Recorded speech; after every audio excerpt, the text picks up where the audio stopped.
So I think, first of all, just so that everybody is familiar, Blink Studios is the partnership that we launched right now, NowThisNews. And Blink Studios is really about operationalizing real-time content creation from a video perspective.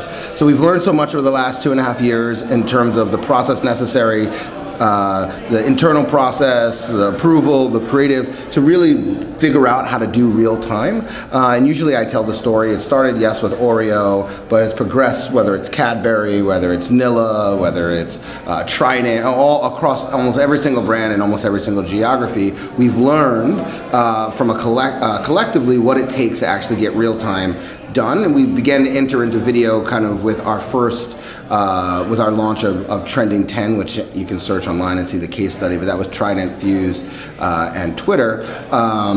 And so we wanted to operationalize that so we could deliver it across a portfolio. And so that's the partnership we've done with NowThisNews and Blink. At its core, it's looking at news organizations in a totally different way. So what the challenge that brands have is we want to create content in real time that's relevant to what's being discussed right now. And the amazing thing is, guess what news organizations do on a continual basis? That's exactly what they do. So learning how to leverage their knowledge, their editorial capability, and it's separate teams, separation of church and state, all those kind of pieces, but it comes with the knowledge-based editorial process and the approach. And then we bring brand and creative and agency partners in to kind of form that trifecta, and now we're able to create real-time pieces of video on a daily basis across an entire brand portfolio that's relevant, that's timely, that's tied to what's culturally trending at the moment, and distribute that on our owned and operated channels, but also via paid media to really get reach and scale. And I think the fact that we've been able to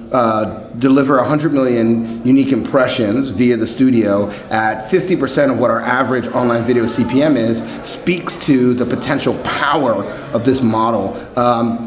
And now what we're really doing is learning how to expand that. And you saw earlier this week our announcement with Google and the usage of the YouTube Studio backbone to, again, really begin to change the way we think about content creation for this video space. So the Google deal, it comes with all the accoutrement that you figure, a substantial investment in a Google comes with, but it also comes with deep insights, deep analytics, and even more importantly is the studio platform. So our ability to really rethink the way that we're, supplement our content creation efforts with some of our other partners, and have access to the YouTube backbone, studio backbone, as well as be able to bring in partners like a Full Screen, which is the largest network of independent or YouTube content creators in the world, and really reinventing kind of that approach potentially to content creation. So, look, I think this week, and I said this in an earlier video, that this week you have seen so much about programmatic, and everybody's been looking at one aspect of programmatic, whether it's bidding, whether it is data, whether it, all these, and so what I tried to do was say, okay, what does the programmatic value chain look like? Where are all the connected pieces? I don't even know if I have all the right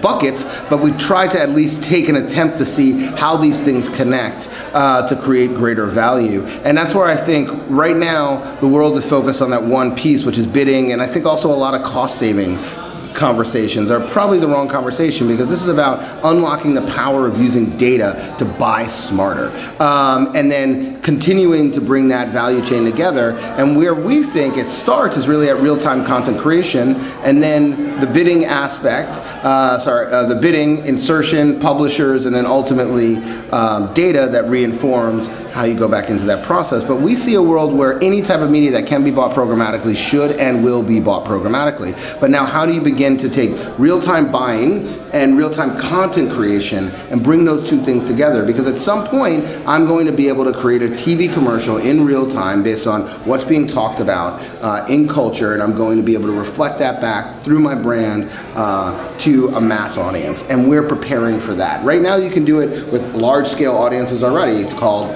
YouTube or online video, but that media landscape is about to explode and open up, and that's what we're preparing. We're on a march to truly build the capabilities necessary to be able to unlock and ultimately accelerate the growth of our brands. That's really what we care about, is the acceleration of our growth.